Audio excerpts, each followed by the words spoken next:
Hi, Andrew Kramer here with VideoCopilot.net. In this tutorial, I'm going to show you a few different techniques to achieve the Sin City look.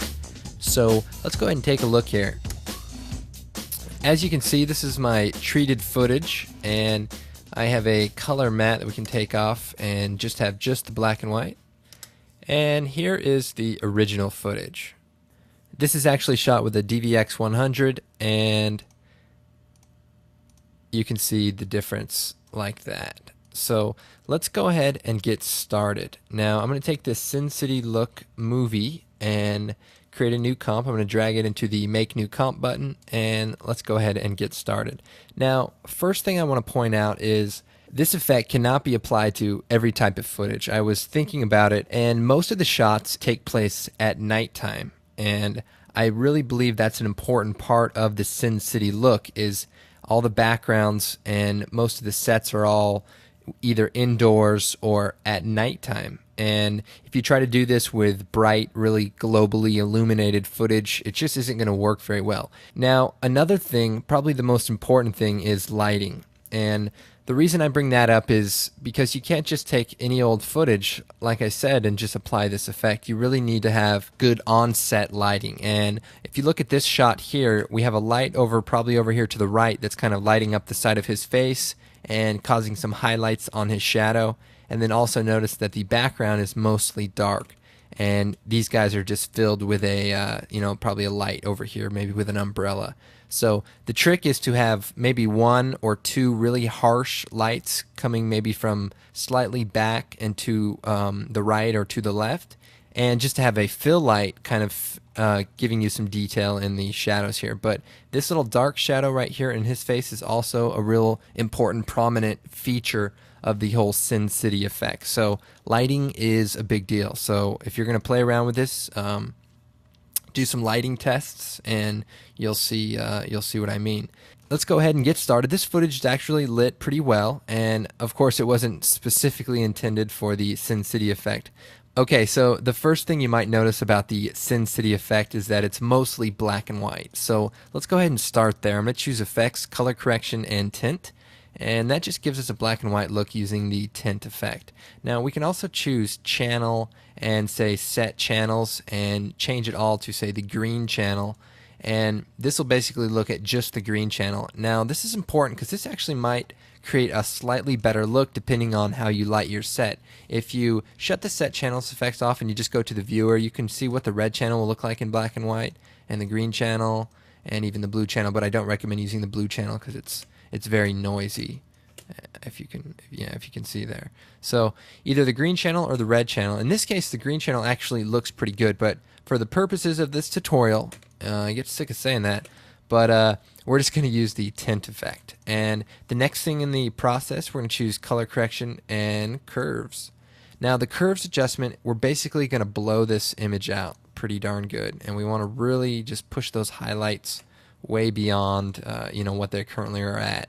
And the reason we do that is so that they're just pure white, and it looks like the light from over here is just extremely bright and really accentuates the edges and really makes for a good contrast between the two parts of the image. Now let's go ahead and add another point right here in the middle and drag it all the way down so that right here is all black. And so already you can kind of see what's happening. And if we just scoot this over just a little bit more, you can get just kind of a little bit more detail in the mid-tone areas, like his face here and even in the background. And you can also add one more point here in the middle to just make slight adjustments to it. The technique isn't just set in stone. You never know what footage you're going to have to work with, and the idea is just to get the highlights to really blow out and get the dark shadows to really be, crushed. So if we just make a few adjustments, we can get a pretty good look here, and I think that looks pretty good. Maybe a little bit more brighter in those midtones.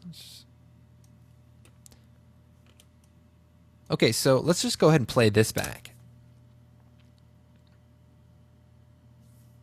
Okay, so it's pretty similar to our final look here, and this is obviously a very easy thing to do. So I'm not trying to make this technique seem very technical, but like I said, the trick is just having good lighting. And now the other part to the Sin City look is the selective color spots, where, someone's hair is gold or certain people's faces are actually in color. And to achieve that, we're going to take this layer and we're going to duplicate it.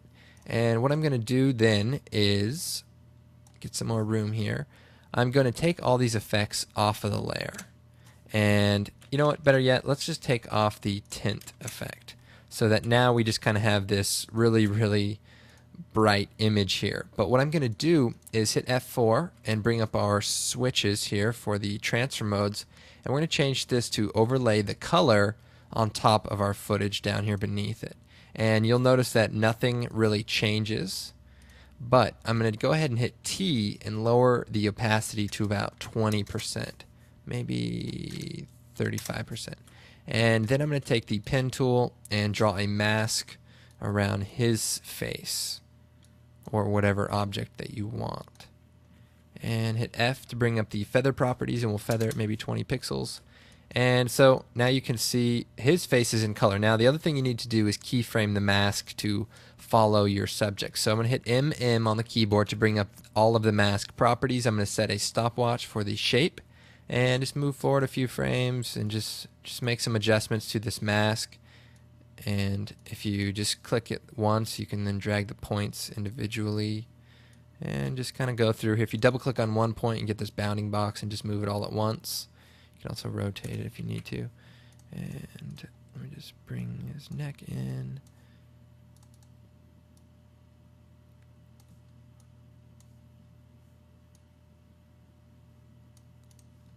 Okay, so it's a pretty rough mask. It doesn't have to be perfect, especially when you have the feathering on. It really can hide any of the slight imperfections. But let's go ahead and play back.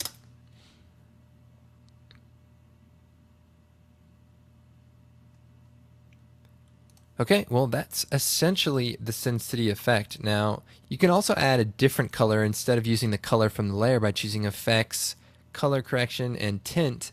And just tint the color to, whatever you want. If you want them to have a green face, that'll pretty much just tint it, and, that'll give you the effect that you might be looking for. One other thing I did in this final output was I added an additional layer, and basically what I did is, I'm going to go ahead and shut this color layer off, is I duplicated this bottom layer. And instead of making it super crushed and dark like this one, I just kind of brightened it up a little bit more and moved the black point over so that it wasn't totally crushed. About like that. And then what I did was took a mask and drew it around our main subjects here and hit F and feathered it maybe 40 and changed it from add to subtract. And that way only the outside stuff is showing up. And that way what happens is the image looks like it's got a little bit more detail in it. Because sometimes when you crush the blacks, you lose some of the detail that maybe you want to have. As you can see, we got a pretty decent effect here. And if I switch off this Sin City layer here that I just made, you can kind of see the difference. It just adds a little bit more detail in those areas. And you can always go in and, make the mask smaller or larger, or add or remove parts that you may want, like see his head starts getting a little bright there. If we just move it over, we can kind of keep all that in there, so this looks exposed, but then the background still has its detail. So that's just kind of the effect there, and let's go ahead and play back.